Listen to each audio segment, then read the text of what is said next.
कुछ मिनट्स पहले मैंने अपवर्क के ऊपर एक जॉब के ऊपर प्रपोजल भेजा और क्लाइंट ने बहुत से प्रपोजल्स को रिव्यू किया, लेकिन 3 लोगों को उसने इनवाइट भेजा। उसने मेरे प्रपोजल के ऊपर इनवाइट क्यों नहीं भेजा, मेरे प्रपोजल के अंदर कौन सी मिस्टेक्स थी जो मैंने प्रपोजल भेजने के फौरी बाद नोटिस कर ली, और मुझे अपने प्रपोजल को देख के एनालिसिस करके मुझे अंदाजा हो गया था कि मुझे क्लाइंट का रिस्पॉन्स नहीं आएगा। अब वो कौन सी मिस्टेक्स थी जो मैंने की और मैंने आइडेंटिफाई की, और नेक्स्ट टाइम मैं उन मिस्टेक से अवॉइड करूंगा। बहुत से फ्रीलांसर जब अपवर्क के ऊपर प्रपोजल भेज देते हैं या क्लाइंट को कोई भी मैसेज कर देते हैं, उसके बाद वो उस प्रपोजल को या उस जॉब को देखते ही नहीं। ये सबसे बड़ी उनकी मिस्टेक होती है। इस वीडियो को हम 2 पार्ट्स के अंदर डिवाइड करेंगे। पहले पार्ट के अंदर हम लोग उस जॉब को रिव्यू करेंगे और अपने प्रपोजल को रिव्यू करेंगे, उसके अंदर मैंने कौन से ऐसे ब्लंडर किए जिसकी वजह से क्लाइंट ने रिस्पॉन्स नहीं दिया और क्लाइंट ने इंटरव्यू के लिए मुझे इन्वाइट नहीं भेजा। दूसरे पार्ट के अंदर हम लोग उसी जॉब के ऊपर नया प्रपोजल देखेंगे कि हम किस तरह का प्रपोजल लिखते और हम लोग इन्वाइट रिसीव कर सकते थे। इन दोनों पार्ट्स के अंदर हम प्रॉपर्ली स्टेप बाय स्टेप चीजों को देखेंगे कि हम लोगों ने प्रपोजल किस तरह लिखना है, कौन सी चीजें फॉलो करनी है और हमने जॉब विन किस तरह करनी है। मेरी स्क्रीन के ऊपर आप देख सकते हैं, यहाँ पे you have already submitted a proposal, और यहाँ पे जो जॉब का टाइटल था वो था illustrator needed for simple images, और जो उसकी समरी थी वो looking for an illustrator who can make simple image for research project, no AI use allowed, 0, like AI आप लोग यूज नहीं कर सकते। Please see the attached image for example of what we needed. उसने कहा कि मैंने इमेजेस अटैच की हैं, उनको आप लोग एक दफा देख लें कि जो हमने क्रिएट की हैं। तो ये 2 इमेजेस थी, मैं इनको क्विकली राइट क्लिक करके और ओपन कर लेता हूँ। एक इमेज ये है और एक इमेज ये है। 4 मिनट्स पहले क्लाइंट ने लास्ट टाइम प्रपोजल्स को देखा था। एक बंदा उसने हायर कर लिया, उसने 3 लोगों को जो इंटरव्यू है ना वो भेजा था। इसका मतलब उसने 4 लोगों को इनवाइट भेजा था इंटरव्यू के लिए, और 3 उसके इंटरव्यू के अंदर प्रोसेस के अंदर ही है और एक बंदा उसने हायर कर लिया। अब जो मैंने प्रपोजल भेजा था उसके अंदर मैंने कौन सा ऐसा ब्लंडर किया था जिससे मुझे छोटी हो चुकी हुई थी कि क्लाइंट का जो रिस्पॉन्स है या उसके ऊपर मुझे इनवाइट नहीं आएगा। अभी मैं यहाँ पे अपने व्यू प्रपोजल के ऊपर क्लिक करता हूँ और मैं आपके सामने जॉब को भी ओपन कर लेता हूँ। पहले हम जॉब को रीड करते हैं। बेसिकली इस जॉब के अंदर जो मैंने सबसे बड़ी मिस्टेक की थी वो ये थी कि मैं जॉब को प्रॉपर्ली डेप्थ के अंदर रीड नहीं किया, और रीड करने के बाद मैंने एनालिसिस नहीं किया। मैंने एक दफा क्विकली लाइन को रीड किया और अपना प्रपोजल लिखने बैठ गया। जब भी आप लोगों ने प्रपोजल लिखना है, जो क्लाइंट की डिस्क्रिप्शन होती है, समरी होती है, जॉब होती है, जो क्लाइंट की जॉब होती है, उसको प्रॉपर्ली आपने देखना होता है। स्टेप बाय स्टेप आपने क्विकली गो थ्रू करना होता है कि आप अंडरस्टैंड कर सकें कि आया कि क्लाइंट को क्या चाहिए। तो इसकी बेस्ट टिप ये है कि जब क्लाइंट की जॉब को आप रीड कर रहे हैं तो आप लाउडली रीड करें। बेसिकली हम आई से देख रहे होते हैं और दिमाग से रीड कर रहे होते हैं, जिसकी वजह से जब हम प्रपोजल लिख रहे होते हैं तो बहुत सी चीजें हम स्किप कर देते हैं। सबसे बेस्ट सोल्यूशन ये है कि आप लोग जब क्लाइंट की ब्रीफ को रीड करने लगे तो आप लोग लाउडली रीड करें और 2-3 दफा रीड करें, और रीड करते हुए साथ एनालिसिस करें कि क्लाइंट को क्या चाहिए, क्लाइंट की बेसिक रिक्वायरमेंट क्या है, क्लाइंट की डिजायर्ड आउटकम क्या है जो वो सोच रहा है कि उसको ये चीज चाहिए। यहाँ पे आप देख सकते हैं क्लाइंट ने कहा looking for an illustrator who can make simple images for research project. उसको कुछ इमेजेस बनवानी है जो रिसर्च प्रोजेक्ट के अंदर यूज होगी। No AI use allowed,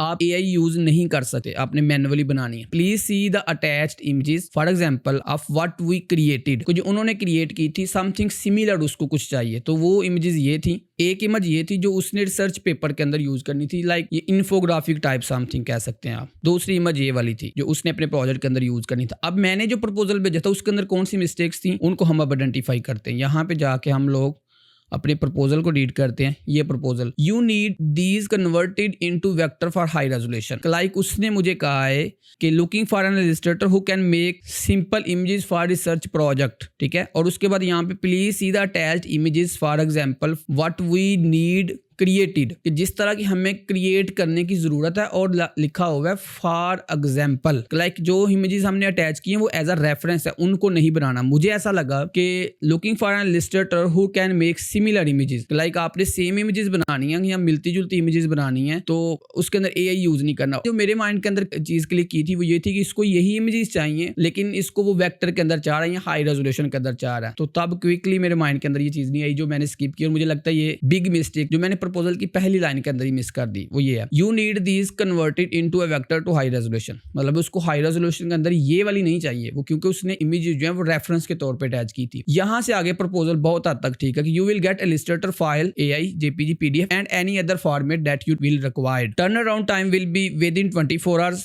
that's amazing.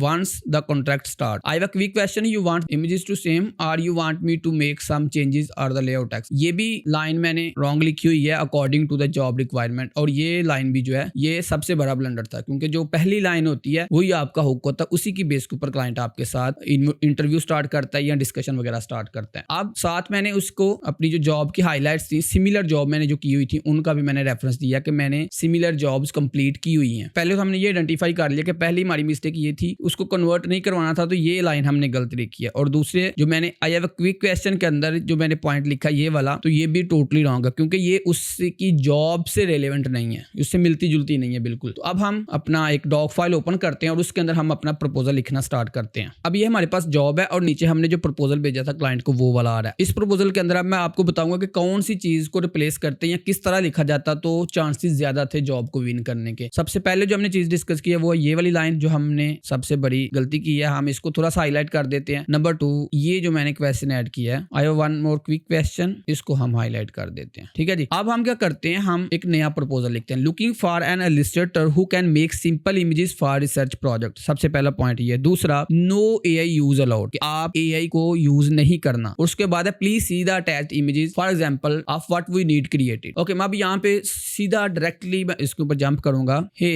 I have checked the attached examples, I will create images using manually as per your provided content, but I have quick question, do you have ready content, how many images you want me to create, and do you have ready content that will be used in the images। उसके बाद हम ये लिख सकते हैं, ठीक है, enter press करके मैं इस तरह लिखूंगा। ठीक है जी। उसके बाद मैं कहूंगा कि यू वांट दिस इमेज, ये क्वेश्चन करने की जरूरत नहीं है क्योंकि मैंने यहाँ तक लिख लिया है। यहाँ पे मैं लिखूंगा looking forward to hearing from you via Upwork chat. ठीक है, मैं अपवर्क चैट को अपर केस में लिख रहा हूँ, रिगार्ड्स हसाम। अब हम इस जॉब को दोबारा रीड कर लेते हैं। बेसिकली जब हम प्रपोजल लिख लेते हैं, प्रपोजल लिखने के बाद आप एक दो दफा उस प्रपोजल को रीड कर लें कि आप जो एक जॉब के ऊपर प्रपोजल भेज रहे हैं उसके अंदर कोई मॉडिफिकेशन करनी, स्पेलिंग मिस्टेक है या कोई ऑर्डर चेंज करना है, तो आप लोग उसको इजीली कर सकें। क्विकली आपने सबमिट के बटन के ऊपर क्लिक नहीं करना, आपने जब जॉब लिख ली उसके बाद आपने प्रॉपर उसको रीड करना है और एनालिसिस करना है कि आया कि उसकी जॉब की रिक्वायरमेंट या उसकी जॉब की समरी से मीट कर रही है या नहीं। So looking for an illustrator who can make simple images for research project, no AI use allowed, please see the attached images or example of what we need created. Hey, I have checked the attached examples. Images will be created manually using Illustrator, but I have a quick question. How many images you want me to create? Do you want me to create? How many images you will need? And do you have ready content that will be used in the images? You will get an Illustrator file, AI, JPG, PDF and any other format that you will be required. ये जो है ना turn around time, ये हम starting में लिखते हैं और उसके बाद हम अगला process, you will get an Illustrator, AI, JPG, ETC और any other format that you will be required. ठीक है जी। हाँ, ये प्रपोजल ठीक है। इस प्रपोजल को हम लोग अब क्लाइंट को भेजेंगे। अब इसके अंदर ऐसी कौन सी खास चीज है जो क्लाइंट हमें जो रिस्पॉन्स करेगा। सबसे पहली चीज है आई have checked the attached example so images manually using Illustrator. अब इसके अंदर ये मॉडिफिकेशन कर लेते हैं, आई have checked the attached example so I will create images manually using Illustrator. ये उसका पेन पॉइंट है क्योंकि उसने यहाँ पे ये मेंशन किया हुआ है नो एआई यूज अलाउड, आप एआई यूज नहीं कर सकते। सो मैं यहाँ पे अब यूजिंग इलस्ट्रेटर बताया कि इलस्ट्रेटर के अंदर मैं मैनुअली बनाऊंगा और ये मैंने यहाँ पे एक हुक बनाया क्वेश्चन के तौर पे कि ताकि उसको मैं कन्विंस कर सकूं कि उसने मुझे रिस्पॉन्स करना है। How many images do you want me to create and do you have ready content that will be used in the images. उसके बाद मैंने उसको एक फ्लेक्सिबल रास्ता दिखाया कि turn around time will be within 24 hours once the contract start. उसको मैंने ये टाइमलाइन बता दी है, इतने टाइम के अंदर मैं उसको गेट बैक करूंगा। ठीक है जी। यहाँ पे एक और पॉइंट भी आप ऐड कर सकते हैं कि I will stay in touch during the design process, लेकिन मैं प्रपोजल को लंबा नहीं करना चाह रहा तो मैं उसको क्विक रखूंगा। उसके बाद you will get an Illustrator, ये मैंने उसको और एक्स्ट्रा